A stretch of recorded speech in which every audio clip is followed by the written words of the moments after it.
না বলছি ভাই মাওলানা শাহ আলম ভাই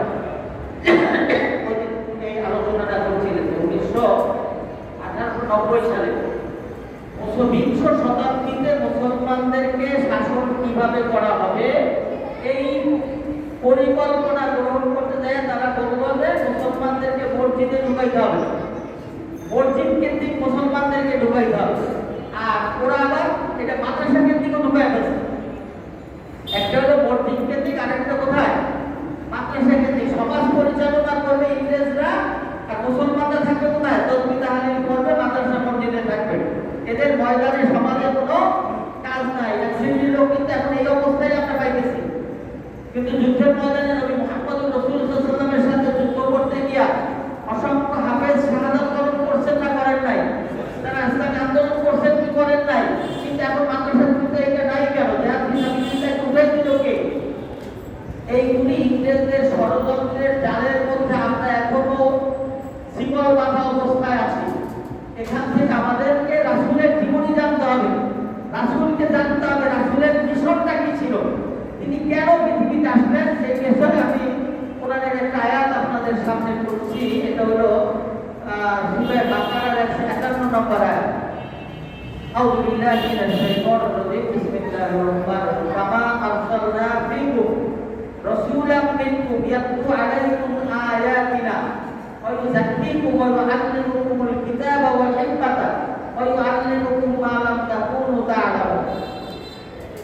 একইভাবে তোমাদের প্রতি আমার নিয়ামত পূর্ণ করার উদ্দেশ্যে আমি তোমাদের মধ্য থেকে তোমাদের জন্য একজন রাসূল পাঠিয়েছি, যে তোমাদের কাছে আমার আয়াতসমূহ পাঠ করে শোনাবে। এটা দেখেন, রাসূলকে পাঠাবার উদ্দেশ্য কি? উদ্দেশ্যে রাসূলকে আল্লাহ পাঠাইছেন সেটা আল্লাহ নিজে কোরআনে বলছেন। এটা মানুষের কথা না, কোরআনের কথা। আপনি 151 নম্বর আয়াত সূরা বাকারা আবার ভাষায় দিয়ে পড়েন, দেখেন সেখানে আল্লাহ বলছেন যে আমি তোমাদের মধ্য থেকে তোমাদের জন্য একজন রাসূল পাঠিয়েছি, যে তোমাদের কাছে আমার আয়াতসমূহ পাঠ করে শোনাবে।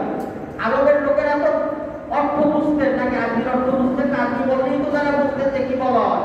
তাইলে সেখানে কোরআন নাযিল হয়েছে কি আরবি ভাষায়, তাই যা নাযিল হয়েছে সেটা বুঝতেন তারা।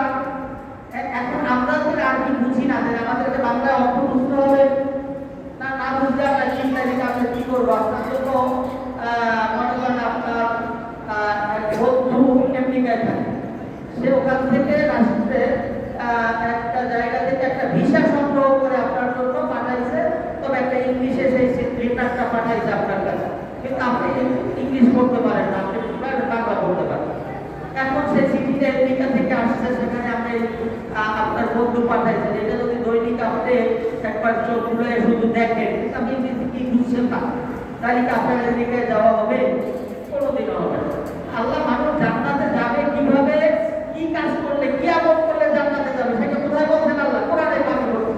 সেই কোরআন যদি আমরা না বুঝি তাহলে আমি জান্নাতে যাবো কিভাবে? মানুষ তো আবার অন্য পথে নিয়ে যেতে পারে, আমাদের হাতি দেখার মতো তো আমাকে অন্য জায়গায় নিয়ে যেতে পারে। এই কারণে আমাদেরকে কোরআন, আল্লাহ বলছেন আমি কোরআনকে সবচেয়ে সহজ করে নাযিল করছি, কিন্তু আমরা সেই কোরআনের কাছে যাই না। আমরা ইংলিশ মিডিয়ামে আমার ছেলেকে পড়াই, আমার মেয়েকে পড়াই, সে ভালো ছাত্র হবে, কিন্তু আরবিতে ভালো ছাত্র হবে এজন্য আমার কোনো চিন্তাই আমার ভিতরে নাই। হুজুরের বেতন একদম কম। তাই এর কি জবাব দেওয়া যাবে কিয়ামতের দিন আল্লাহ রাব্বুল আলামিনের কাছে? আমাদেরকে আরবি বোঝার জন্য নিজে চেষ্টা করতে হবে, সন্তানদেরকে বোঝাবার জন্য চেষ্টা করতে হবে, যাতে তারা অর্থ বুঝে কোরআন পড়তে পারে। তারা যেন অর্থ বুঝে কোরআন পড়তে পারে, এই পজিশনটুকু পর্যন্ত আমার তৈরি করে দেওয়া কি আমার গার্ডিয়ান হিসেবে আমার দায়িত্ব, কিন্তু সেটা আমরা করছি না। তাহলে রাসূল আসবেন কেন? তোমাদের কাছে আমার আয়াত সমূহ পাঠ করে শোনাবেন, তোমাদেরকে সংশোধন ও উন্নত করবেন, তোমাদেরকে সংশোধন এবং তোমাদের চরিত্রকে কি করবেন? উন্নত করবেন। তোমাদেরকে আল কিতাব, কোরআন ও হিকমা, বিজ্ঞান শিক্ষা দিবেন। তোমাদেরকে কোরআন ও বিজ্ঞান শিক্ষা দিবেন। বিজ্ঞান শেখা কি হারাম নাকি? হ্যাঁ, বিজ্ঞান শেখা হারাম না, কিন্তু এটা আমাদের এক শ্রেণীর মানুষ কি বলছেন এটা কি হারাম না। বিজ্ঞান তো আপনাকে জানতে হবে, কিন্তু মিথ্যা বিজ্ঞান না, তো যে বিজ্ঞান সত্যের দিকে মানুষকে নিয়ে যায় সেটা আমাদের জানা খরচ। এটা শেখাবার জন্য রাসূল আসছিলেন। জানছে না সেগুলো তোমাদেরকে তিনি শিখাবেন। শিখাইছেন না শিখান নাই? তাইলে নবী মুহাম্মদ রাসূলুল্লাহ সাল্লাল্লাহু আলাইহি ওয়াসাল্লাম আসলেন, আল্লাহ যে কিতাব পাঠাইছেন সেই কিতাব আমাদের সামনে পাঠ করে শোনাবার জন্য, এরপর আমাদেরকে পবিত্র এবং উন্নত করার জন্য। আর দ্বিতীয় হলো আমাদের বিজ্ঞান, কোরআন এবং বিজ্ঞান শিক্ষা দেওয়ার জন্য। আর আমরা যে জানতাম না সেই জিনিসগুলো, সেই তথ্যগুলো জানাবার জন্য নবী মুহাম্মদ রাসূলুল্লাহ সাল্লাল্লাহু আলাইহি ওয়াসাল্লাম পৃথিবীতে আগমন করেছিলেন। তিনি একটি জাহিলিয়াতের সমাজকে বিশ্বের সবচাইতে উন্নত সমাজে পরিণত করেছিলেন। সেই নবী মুহাম্মদ রাসূলুল্লাহ সাল্লাল্লাহু আলাইহি ওয়াসাল্লামের সেই শিখানো সকল প্রকার পদ্ধতি আছে না নাই, সেইটা যদি আমরা নবী মুহাম্মদ রাসূল সাল্লাল্লাহু আলাইহি ওয়াসাল্লামকে নেতা করে আমরা যদি চেষ্টা করি, তাহলে আবার পুনরায় এই সমাজে কায়েম করা সম্ভব কি সম্ভব না? যদি সম্ভব হয় তাহলে আমরা অন্য মানুষের আদর্শ প্রতিষ্ঠা কেন করছি? নবী মুহাম্মদ রাসূলুল্লাহ সাল্লাল্লাহু আলাইহি ওয়াসাল্লামের একটি গুরুত্বপূর্ণ হাদিস আমি বর্ণনা করছি। এই বাচ্চারা তোমরা দুষ্টামি করে বের হয়ে যাও, আর যদি তোমরা সুন্দর থাকতে পারো বসো, পারবে? আনিল হারিসিল আশআরি রাদিয়াল্লাহু তাআলা আনহু قال رسول الله صلى الله عليه وسلم انا امركم بخمس الله امرني بهن بالجماع والسمع والطاعة والهجرة والجهاد في سبيل الله فإنه من خرج من الجماعة كيد شبر فقد خلا رتبة الإسلام من عروقه إلا يراجع ومن دعا بدعوى الجاهلية فهو من جزاء جهنم أو خشوع جهنم. قالوا يا رسول الله إن صام صلى قال وإن صام وصلى وزعم أنه مسلم رواه أحمد. হযরত হারিসিল আশআরি রাদিয়াল্লাহু তাআলা আনহু থেকে বর্ণিত নবী মুহাম্মদ রাসূলুল্লাহ সাল্লাল্লাহু আলাইহি ওয়াসাল্লাম ইরশাদ করেছেন যে আমি আজকে তোমাদেরকে পাঁচটি কাজ করার নির্দেশ দিয়েছি। আনা আমরুকুম বিখামসিন আল্লাহু আমারনি বিহিন্না, যে পাঁচটি কাজ করার জন্য মহান আল্লাহ রাব্বুল আলামিন আমাকে নির্দেশ দিয়েছেন। তাইলে আল্লাহর কথা রাসূলের ভাষায় এই হাদিসকে কি বলা হয়? হাদিসে কুদসি বলা হয়। হাদিসে কি কুদসি? আর রাসূলের কথা, কাজ এবং অনুমোদন হলো রাসূলের হাদিস। আর এটাও গুরুত্বপূর্ণ হাদিস, হাদিসে কুদসি। এক নম্বর হলো বিল জামাত, তোমরা সব সময় সংগঠনমুক্ত থাকবে। তোমরা সব সময় কি থাকবে? সংগঠনমুক্ত থাকবে। ওয়া তাসিমু বিহাবলিল্লাহ জামিয়া, ঐক্যবদ্ধভাবে আমার কোরআনকে ধারণ করবে, পরস্পর বিচ্ছিন্ন থাকবে না। নির্দেশ কার? আল্লাহ এবং আল্লাহ রাসূলের, দুজনা। আল্লাহ বলছেন ওয়া তাসিমু বিহাবলিল্লাহ জামিয়া, তোমরা ঐক্যবদ্ধভাবে আমার রসুলকে কি করবে? তোমরা ধারণ করবে, আমার কোরআনকে ধারণ করবে, পরস্পর বিচ্ছিন্ন থাকবে না।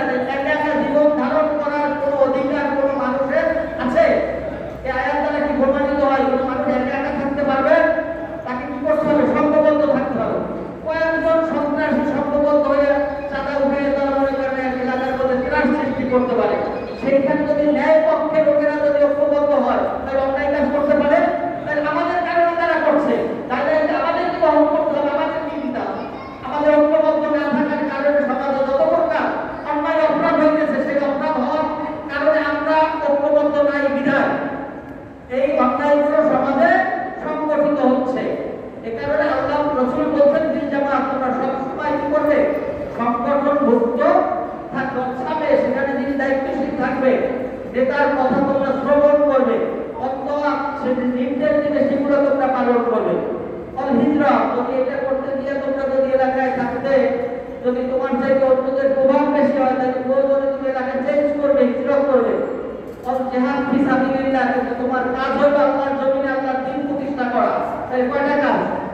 এক নম্বর হলো সংগঠনমুক্ত থাকতে হবে, দুই নম্বর হলো নেতার কথা শুনতে হবে, তিন নম্বর তিনি যে আদেশ করেন সে আদেশ পালন করতে হবে।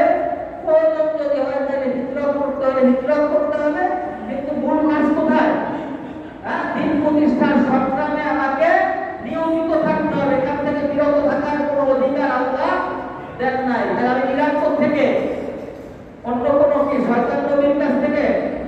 হ্যাঁ, নবী বলছেন এটা করতে, আর আমরা করছি তো অন্যটা। তাইলে কি শয়তান বলছে যে আমি তোমার একটা বান্দারও জান্নাতে ঢুকতে দিব না, সে ওই পথে আমাকে বাধা দিয়ে কখন ওই দিকে নিয়ে গেছে আমি কিন্তু এটা খবরও রাখি রে।